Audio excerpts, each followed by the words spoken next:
Good evening and a warm welcome to the viewers from all over the world. For those of you who are joining us for the first time, the CEO's Chair is a unique program where we showcase inspiring stories of successful CEOs. We give you an insight into their mindset and discuss not only their challenges, but also help you understand their definitions of leadership and success. Today is our 47th episode, and we have another such inspiring story with us, Sunil Hiranandani, founder at Sirf Coffee. Welcome to the show, Sunil. Thank you very much. So Sunil, just a few lines of introduction before we jump right into it. You're the founder and you call yourself the chief matchmaker at Sirf Coffee, which I think is extremely inspiring for everyone out there. Not only have you been a founder for the past decade, but you've also had a global career in financial services at a senior leadership position for over 2 decades, and we'll talk about that in just a little bit. You did your MBA from Georgetown, and you're currently based out of London. That's correct. So jumping right into it, Sunil, balancing a full-time senior leadership career with HSBC, being a startup founder for the past decade, what has that been like? It's been hectic at the very least. So firstly, Sid, thank you very much for having me here. It's a pleasure, and thank you for the opportunity. To answer your question,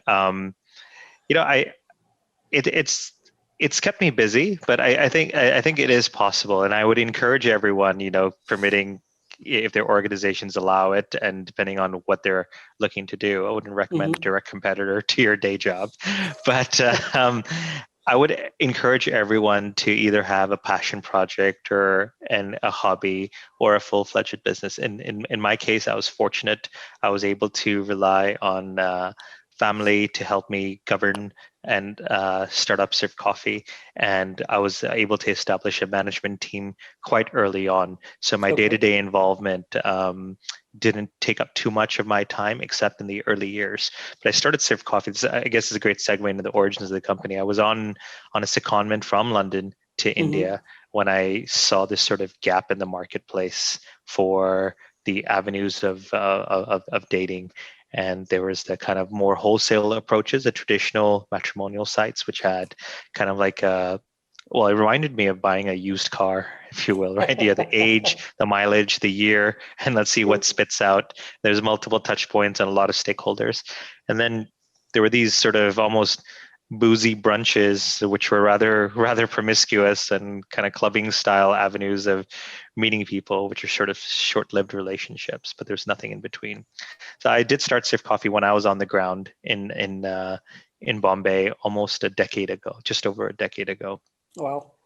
But then since then, so what evolved from sort of a side hustle slowly evolved to a full-fledged organization with teams around the world and who are working on it full time, which allowed me to focus on my job sort of full time and play an advisory role until very recently, where I've decided to wrap up a 15-year career and focus on Sirf Coffee for the near future at least.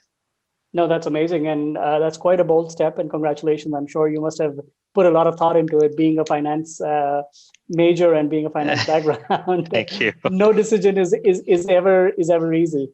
But speaking of the skill set required, I mean, for almost a decade, you juggled both a financial career as well as as a founder. If you had to name one skill set, and you already mentioned an organizational mindset where you need to clearly demarcate the differences between being a founder versus being a corporate leader. If you had to mention maybe 1 or 2 other aspects that you need to continue to build a side hustle while you have a career going, what do you think they would be? Sure. I think it's a combination of things rather than one, but I would say my top few would be, first of all, I think you need a bit of grit. It's difficult to run your side hustle the same way you would approach work, in terms of what one has to do and what one is not willing to do. So you're everything from the chief executive to the cleaner to the housekeeping to the vendor manager and all of that. So it's hard to sort of demarcate your territory in terms of this is my job and this is not my job. So a lot of grit, passion, and they're really keeping sight of like the long-term objective of what you're looking to do. Is this a valuation play? Is this a sort of a cash flow generating business for you? Is it something that really doesn't actually need to make money at all, but you you just enjoy doing it?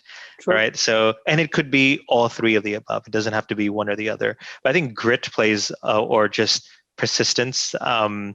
We live. It's 2020. We live. There's too much opportunity, and there's too much seed capital and venture capital and interest out there, and there's too much access for one not to try something interesting. Of course. It's almost tragic. So, I started Sirf Coffee before the word founder or startup or bootstrapped existed. So it was very hard for me to sort of abandon a day career, and I kept at it, and I'm very glad that I did, because my day job allowed me to experience opportunities and travel all over the world, and build a set of experiences that I could bring to my own venture. But yeah, I mean, a long-winded and very rather unspecific answer to your question is, I think a bit of grit and a bit of persistence goes a long way, and keeping sight of the long-term goal. Yeah, no, I think that's true of any business that you want to try and get into. You started Sirf Coffee about 10 years ago, and you mentioned that you saw a need for it. And I think, and of course, I'm sure you must have either heard or watched the Netflix series Indian Matchmaking, and I don't know how many messages or calls you got after that. Is there something to do with Sindhis and getting into matchmaking? Is there a direct correlation there? I don't know. I'm not sure about the Sindhi piece, but the matchmaking aspect, the show on Netflix was a blessing for us, because I think it exposed a lot of home truths, uncomfortable. It was laughs, but a lot of uncomfortable home truths. For us as Indians, both in the US and India. And I think they targeted an interesting subset, because you had sort of a unique type of population in the US, right? Sure. Sort of for some reason, from family or whatnot, trying to retain that Indian culture piece. And then you had sort of new money or old money, in India, which also tends to be rather conservative. So you had two rather traditional sets, even despite the geographic split. And through their interactions, I mean, I don't think some people were trying to be humorous when they talked about the closets and joining Team X or Team Y. But it shines a light into the psyche of Indian folks and across different spectrums. And it is complex. It is complex enough to find a partner without any sort of cultural baggage. Now you sort of, you load on cultural, 1,000 years of cultural history, your personal preferences, your education, and, your own dating history. It becomes just it's a complicated landscape. And that's why Sirf Coffee sort of naturally adds a little value. I don't claim to be sort of coming up with a revolutionary product or idea. It's not game changing. There's a natural need out there, right? There's 1 billion plus of us out there in the world, in India and abroad. And somehow we naturally akin success to settling down and finding a partner. There's this innate definition of success that's akin to getting married. We recognize that. We also recognize that it's very complicated as Indians have progressed through modern expectations and modern challenges of dating. You retain some certain aspects of sort of the Western idea of dating, but also want to retain certain elements of sort of the old school matchmaking model. This makes us, at worst, hypocritical, at best, very, very complicated. No, speaking of complicated and speaking of a combustible combination, so you've got Sunil, who's been a banker pretty much his entire life, and which is essentially at one end of the spectrum. And then he decides that, listen, I want to get into something traditional, which is matchmaking. What was the reaction like from friends and family? Did they think that you were out of your mind? Did they think this was a midlife or a quarter life crisis? What was that like? Well, it's a combination of a number of those reactions. So a lot of people in my space, you move into the payments industry or fintech or something associated with your day job. Correct.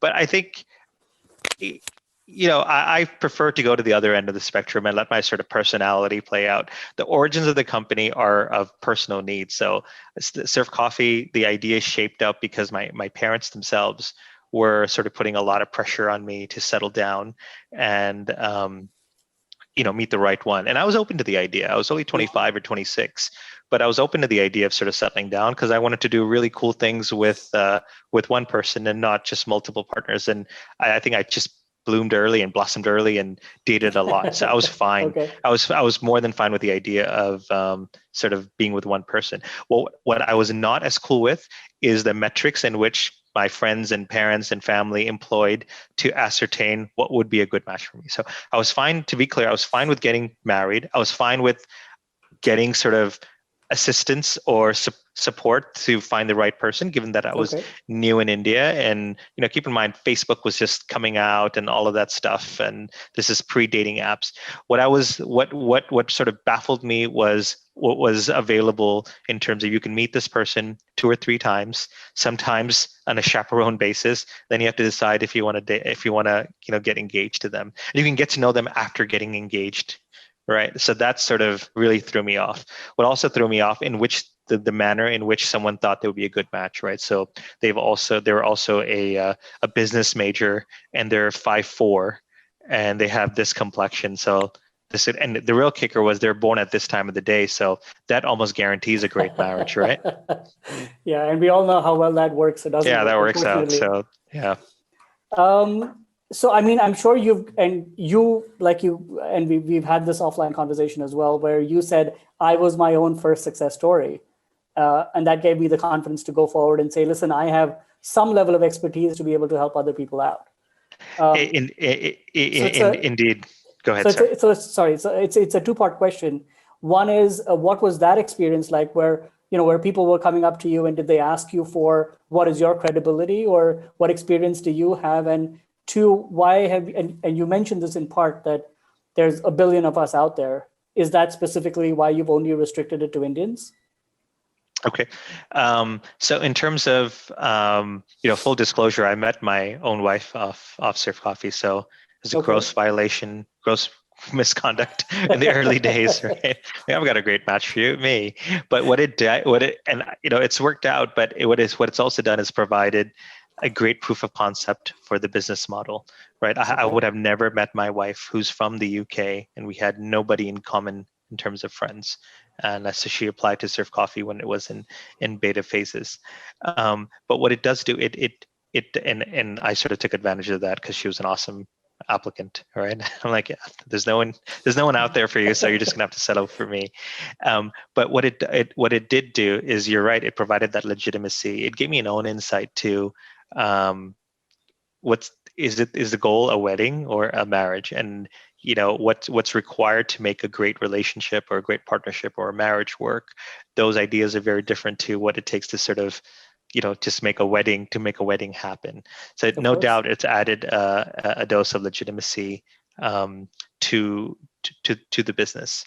And sorry, your second question was that I know that it's been a business and a strategic decision to restrict it only to Indians. And while there's a billion of them, billion of us out there, has that been carefully thought through? And is there any possibility or option of expanding beyond that in the future? I think so. So in the initial days, the idea was to keep it toward the Indian diaspora.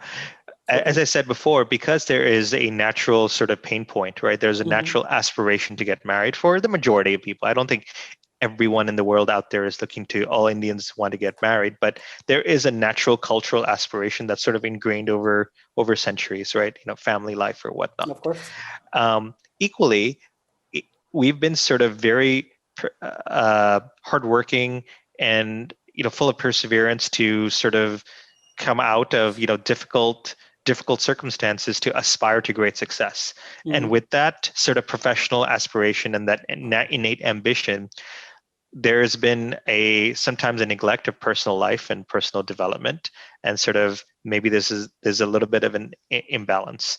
So so on one hand you have this natural kind of innate equation of what a success is. Then you have also very naturally ambitious diaspora, right? Who may not give time to that first innate aspiration and realize it a little bit later. Third is the pure numbers piece as well. So it's not we're not from Switzerland, we're from India, we're everywhere, and we're all over the world. And then there is and I guess the fourth element is like the various sort of preferences for ethnic communities and religions and socioeconomic class and of course, all sorts of stuff, right? Playing in, all against a backdrop of, modern dating. I thought it was the perfect storm for sort of, a bespoke service that can sort of cater and create an offline experience. And amongst all of this is, and we'll get into this, is sort of the DIY dating apps, just to complicate everything. We're now, from you're swiping left and you're having this sort of relatively superficial conversation, but somehow in the back of your mind you have a longer term objective of a deeper, meaningful relationship. Correct. To juxtapose all of these things, it became very evident to me that the Indian population sort of needs this. Now, to answer your question, I think this applies to other populations as well. So the wider South Asian community, the Pakistani community, of course, Bangladeshi, Sri Lankan, as well as sort of other sort of traditional societies, Italian, Irish. There's a sort of natural need and institutional structure in those communities as well that is very similar to India. So maybe one day, what I don't do is claim to have a subject matter expertise within those communities as much as we do in the Indian community. No, I think that answers the question really well. You've been doing it for over a decade now, and you used a very interesting word, bespoke, because Sirf Coffee is a combination of both an online and offline experience. So if really quickly, if you could talk us through, let's say, the client journey or the customer journey, and what are the touch points that they interact with you. Sure. And starting from somebody joining the website or the app till they meet somebody that they want to spend the rest of their lives with. How does that work? And the journey's changed, right? So, when I first started this, it was, I think, mistakenly wanted to position this as a very exclusive, members-only sort of club for the high-flying desis for all over the world. And I think that was a little misguided at the time. So very kind of members club, cigar lounge, speakeasy sort of feel. We pivoted from that a fair bit since then. So I think there are, as I mentioned before, there are folks that fit into the very conservative end of the spectrum, and there's avenues for that. There are folks that are fit into the very liberal end of the spectrum as well, and have no problem meeting folks on their own, and they take control of their dating life. But most of us fall somewhere in between. And that's what Sirf Coffee is aimed at. We don't have any firm criteria. So to talk about the client journey, so folks apply online. And that's the only thing they do online. They apply, they share their details, and they actually pay up front for their membership. And we do that because to sort of filter out folks that are not serious about this endeavor. So it is dating to sort of settle down. So they do all that online, and we get to know them we get to know them quite well and quite personally. And each application is then followed by an interview. So we spend an hour with every client where possible, in person in one of our offices in Mumbai, London, or Dubai, or if not, then over a VC, which is also, again, very thorough. We sometimes, ask for proof of age and things like that, or if you have pre-marital history, we make sure that's all sort of cleared up. Following the interview is really an opportunity to mutually figure out whether Sirf Coffee is right for them and whether we're right. They're right for us and we're right for them. If we can help them. And your relationship managers are really relationship managers, right? Yeah, they're actually our RMs are true RMs because they're manage the relationship of relationships.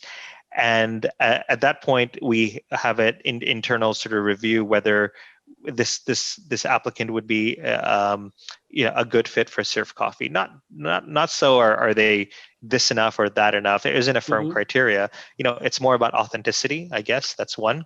And Okay. two, whether we can actually help them. Our price plans aren't really designed to sort of break the bank. It's more so, to make sure they're serious, right? So they're not prohibitive in nature.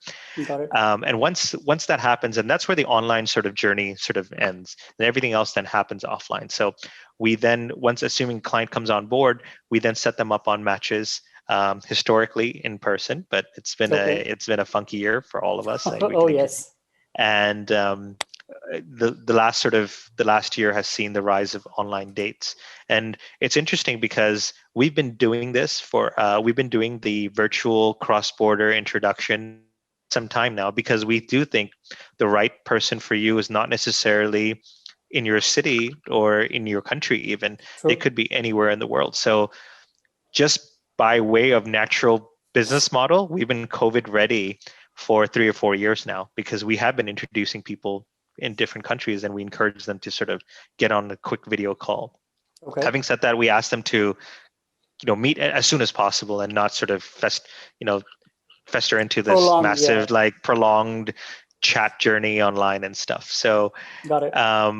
And based on, just to round off the client journey, based on each match's feedback, we then refine the process and make sure that we've taken notes on following each date. The idea is to have as few dates as possible, right? And meet the person. Our ultimate deliverable is for our clients to say, look, I don't want to meet any more people. Okay. This is the person that I want to get to know. For me, that's a success. Excellent. And do you have like a certain amount of, I guess, dates or relationships or people that you would introduce somebody to, or is it all segmented by plans and so on? We're in the business of love, Sid. So there's absolute no guarantees, no warranties. So we don't guarantee anything, because it's very easy to connect them to another brown person with a heartbeat and a smile, right? And say, look, technically, Correct. I've done my job. I'm out. And we introduce you to 3 such people or 4 such people, and we're good to go. But that's not the objective of the exercise here, right? So this is not a volume-based sort of delivery model. It's very much quantity over quality over quantity, and we do mean that. So no minimums at all. But that's what the interview is for, because if we think we're not going to be able to help this person, then there's no point sort of taking them on and then having an upset client 4 or 5 months down the line. It could be that they're open-minded, and our talent pool or client candidate pool is it's so dynamic. There's folks coming on every day, and even if they're part of the pool, they might be seeing someone. So it's a very sort of a fluid sort of client base, if you will. And then that's what we do. We want to set up on dates and quality dates as opposed to as many dates as possible. No, I think that's amazing to hear, because for any business to be truly successful, you need to put the client first, and that's what it sounds like that you guys are doing. And in our business, even more so, Sid, because it's unique, right? We're a bespoke matchmaker. We're like, everyone wants the best sort of service, but folks are not, because of the nature of the business, folks are not naturally inclined to say, like us on Facebook, even though we've gotten them married, or give us a testimonial. So everyone wants the very best. It's like having an attorney or a surgeon, right? You want the very best, but you're not necessarily going to go trumpet or advertise us necessarily. So good service is absolutely critical, because the only way we can grow is not through the traditional forms of marketing, but actually word of mouth referrals.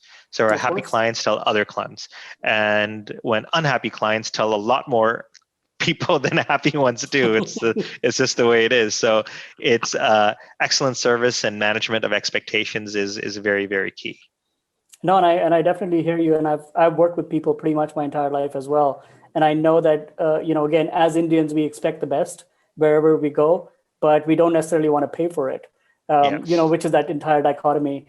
I'm sure you have tons of consumer insights that you've built in over the years, or you've understood over the years. What are probably 2 or 3 of the most surprising ones that that a lot of us don't know about or don't even think about? Sure. So I think you hit the first one on the head, right? So I think as Indians, we're probably we're very used to paying for a premium product, right? So if you're buying a Lexus, you know it's a Lexus, it's good, and you want the very best. So there's a real aspiration to I want the best, and you're absolutely right for the most part. But when it comes to services, there's a little bit more hesitation. Now you add legitimacy of the service, and sort of particularly, for our guys, the male ego equation as well, that assistance for a service that I haven't heard about for my love life. I mean, that's really, really loading it on and sort of. And where's the brand and the logo and the yeah, can I flaunt it? Exactly. And but where's my? I can't wear a backpack about it, right? Or put it down on my jumper. So you're absolutely right. So there is a hesitancy for paying for a service, especially that can be perceived to be done on its own anyway. So it's not like we're lawyers or surgeons, right? Where there's you went to school for it for 10 years, and that's why you can do what I cannot do. Here's a service that's sort of around personal development, to some extent mental health, and physical and well-being, right, and success. So it's hard to put your finger on it, and for the most part, our DC brethren is very successful. To then sort of have that admission that I need support or help in this particular aspect of my life. So that dichotomy is one that we continue to struggle with, but we have made a lot of strides. So I think in the last decade, folks have really come around to the idea of, look, it's okay. I can be on an online dating platform, and I'm still awesome.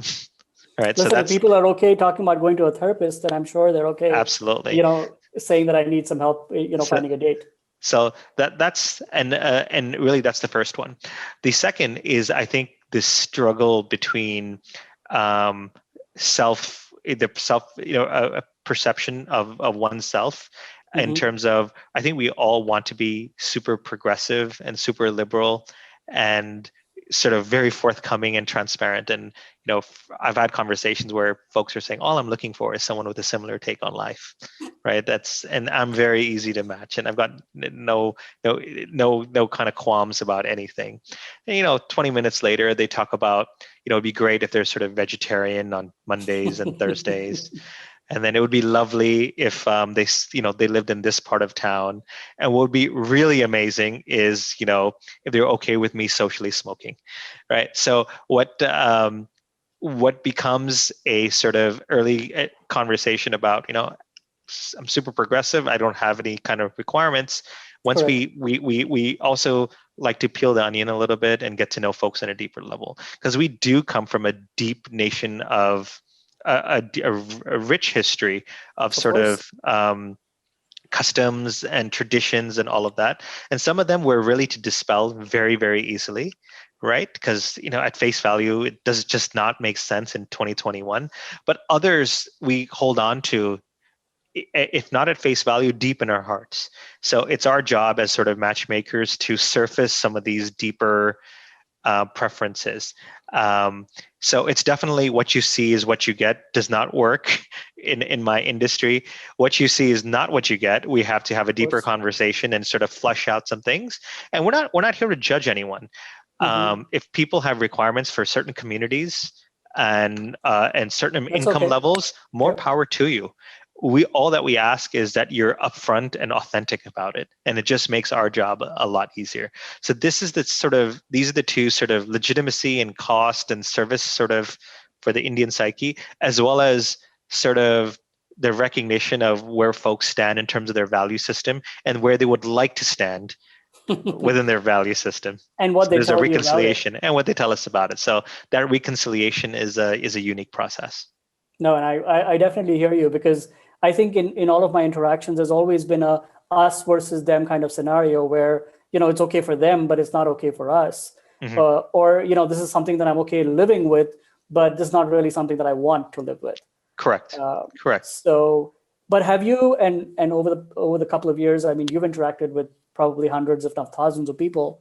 Have you seen, and it's difficult not to, but your own personal or professional relationships being impacted by some of these experiences? I would say yes. And they've helped me, actually, right? Okay. So, we talk to so many people, Mm-hmm. Sid, and it's almost hard not to sort of put ourselves in their position and sometimes, empathize with people's sort of approach to things Situations. or where Yep. situations, and sometimes sort of it's almost hard not to judge them, like, are you kidding me? Like, this is, wait till you get married, right? Is that what you're really looking for, right? Is this, is Manhattan versus Queens really gonna, a deal breaker, and that's what's gonna define your like 20-year marriage? um I would say absolutely yes. We're in the people business, and I think we don't get everything right at the outset.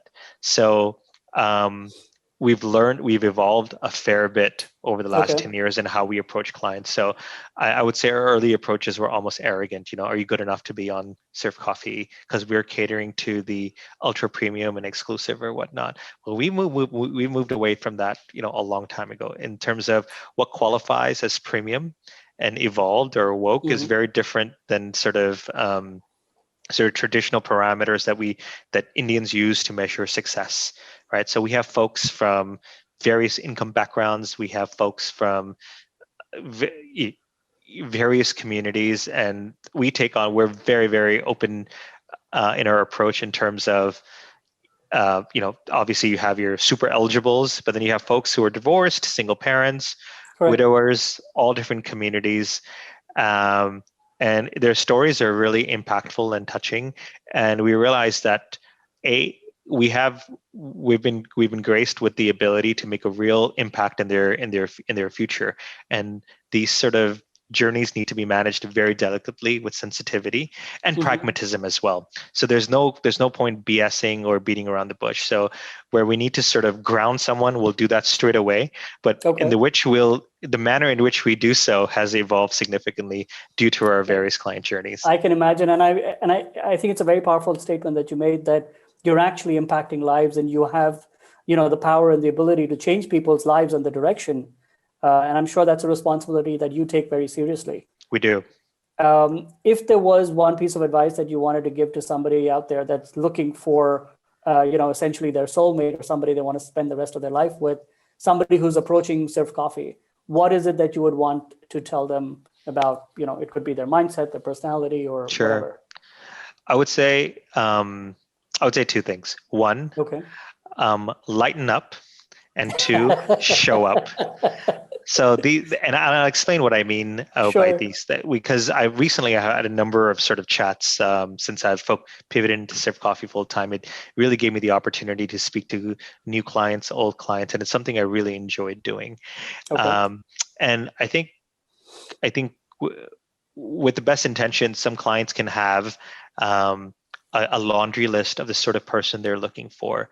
Not only is it unrealistic, they're almost doing themselves a disservice by limiting their options. So that's what I mean by lighten up, in terms of what makes for a good date or a good laugh is sort of very different to what makes for a good long-term marriage and relationship. So the skill sets and attributes that people look for, like people get hung up on a year of age or location or diet and things like that. I wonder if they're doing themselves a disservice by limiting their sort of potential pool of people that they can meet. They might, opposites do attract sometimes. Yeah. And we've had so many cases where we've really had to struggle to get them to go on this one date because it didn't meet their parameters. Okay. And they've gotten married to that person. Wow. So I would encourage people to really lighten up in terms of who they think they would match with, particularly in light of the year we just had. Mm-hmm. Right? Where there's been a lot of navel gazing and introspection and people figuring out, I'd rather spend, being cooped up at home with someone whose company I enjoy, as opposed to, they went to this Ivy League school, or, this is a sport that I don't like. So lightening up. The second part of it is showing up. Now, once one makes a mental commitment to sort of broaden their horizons a little bit and take it easy with this search, then they have to show up. Then they have to sort of dot the I's and cross the T's by sort of being punctual, making the effort, looking nice, and being affable in their first interaction. So many sort of, and we can see that, I think somewhere I read on within these sort of DIY swiping apps, you need to swipe 5,000 times to meet someone or to Wow. have a relationship with someone. 5,000 times. So we like to think we skip a lot of that process and a lot of the faff, but Mm-hmm. it's still ultimately, even though as much as we can push, have a couple of VCs and then meet, what time you show up to that video call, and whether you're presentable, whether you're walking your dog, and you're making an effort. So that's what I mean by showing up, is really putting their best foot forward for this person, to get to know them and having a shot at it. So it's having the mental willingness to actually say, okay, I'm gonna be I'm lighthearted in about it. it I'm in because it for I'm in it. Yeah, yeah. because if you think about it, especially over a video call, the maximum downside is you maybe waste 45 minutes, an hour of your time getting Correct. to know someone, and you decide, okay, this really wasn't for me. Okay, you've burned an hour. But the upside is amazing, right? The upside is, wow, like this, I've really clicked with this person, and we're going to plan our Sangeet soon. And right, Who so knows? let's get the Absolutely. rehearsals, right? So the downside is so limited, and the upside is so vast and full of potential. Why would you not sort of give this a shot, and properly? No, and I love that advice, saying, lighten up and show up, because I think a lot of people tend to take either one aspect of their life not so seriously as the other. But Hmm. if you're getting into it, you don't want to waste somebody else's time, and nor do you Right. want to waste your own. Indeed. I'm really excited for you, Sunil, that you've made this big decision to jump into Sirf Coffee full time. What can we expect from you? What can we expect from Sirf Coffee for the next couple of years? We've already have a couple of very interesting questions coming from the audience. I'm going to switch to that in just a bit. But Sure. where So is Sunil going? So I'm definitely going to be focusing on Surf Coffee full time for the next few Mhm. months, if not longer. And Okay. it may be a sort of long-term endeavor, but Mhm. as I said, I'm blessed with a full-fledged management team. So they may say, "Look, we've got it, dude. Your occasional guidance, like before, was enough." Um, so for us, I'm looking to grow our team significantly, both Okay. in particularly in India, the Middle East as well, and London. So for hiring is on the card. So for whoever's tuning in, if you think you enjoy the business of matchmaking, Wow. God bless you, first of all. But secondly, do reach out to us, and we'd be happy to consider you for folks for positions. Um, we're probably looking to get funded at some point in the summer. And I don't think it's going to be a multiple rounds sort of thing for us. I think it's going to be sort of one sort of event, Okay. or early sort of funding to really kind of fuel our marketing aspirations. So for our funnel, our marketing for our traditional funnel, we've literally relied on the laurels of our achievements to referrals. We haven't spent any marketing dollars at all. Okay. But as a result, I think we've got a great business model, but it's not getting out there in terms of mind share and to our target customers all over the world. So we'd like to get our name out there. So three things really. I'd like to grow our staff, grow our business. Mhm. We're probably looking to get funded by the summer, particularly to fund our marketing aspirations. And yeah, that's it. I'm trying to think if there's anything else kind of on the near-term horizon. No, that's I mean, we might have a massive collaboration with a well-known show, but it's sort of definitely a very, very early days very for those nice. No, conversations. we'll keep our fingers crossed. And if any of your future VCs or angel investors want to get into an insight into what the company is about and what the founder is about, feel free to share a link of this show. And I don't think they need to have a conversation with you after Yeah, that. absolutely. That's great. I didn't even think of that. So thank you for that. Of course. One question that I always ask all the CEOs and founders that I talk with, Sunil, is do you consider yourself successful? If yes or if no, what is your definition of success? Sure. It's a complicated question for me because, hindsight is 2020, and I started Surf Coffee with, pre Tinder I would say. I got into this game early. Can you hear me okay, Sid?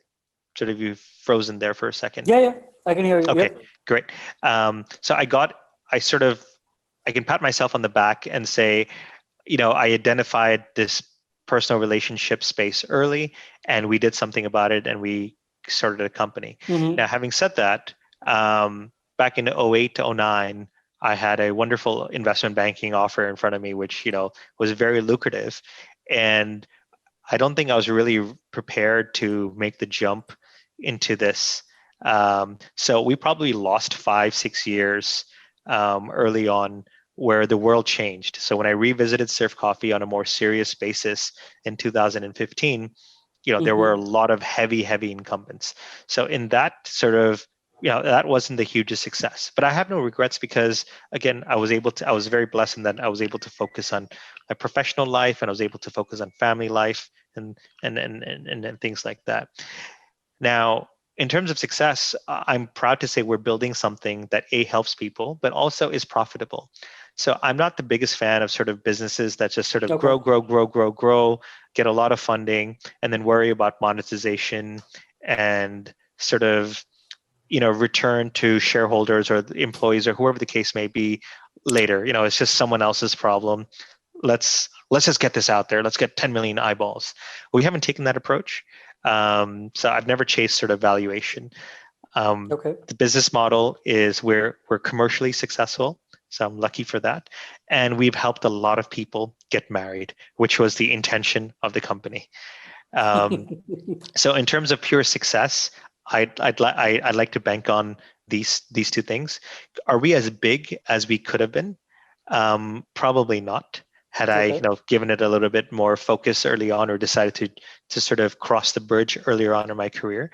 So we're probably a lot smaller than we could have been had I sort of made the transition earlier. But I think no regrets. I recognize that, and sort of 10 years on, we're still as well. There's been no changes to the business model, and we're still as sort of relevant as ever.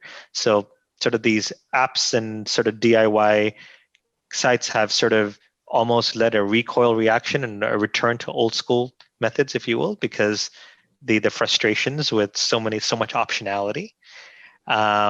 So better late than never, and we're excited about the future. No, it's great that in a such a turmoil filled world that you've managed to kind of stay the course and hold the line, and now you actually see people coming around to the way of thinking that you've been proposing for all this time. Correct. That's right. So a couple of questions from the audience, Sunil. I have, and this is actually a professional question. I have Swati asking, if I'm just starting out my career, how do I get noticed by my boss? I think, okay, very, very, very, very valid. So if you want to get noticed, then I would say you've got to go above and beyond what the remit of your role is. So without sort of kissing ass necessarily, you understand your job, but figure out what your boss needs. I mean, the short answer to your question is, what keeps your boss awake at night, right? And how can I reduce that? How can I reduce that? So it's not really what am I hired to do, but really what's my job? What's my boss's remit? How can I make my boss look good? And can they eventually share that glory with me? Very nice. I have Anand who's asking, everybody talks about passion versus expertise. What are your thoughts on what to pursue first? I think I would definitely go with, if you're fortunate like me, where I chose to have my day job based on my expertise, and I supposed to started my career based on my passion, you're able to bifurcate that. But is there a world where you can apply your expertise to your passion?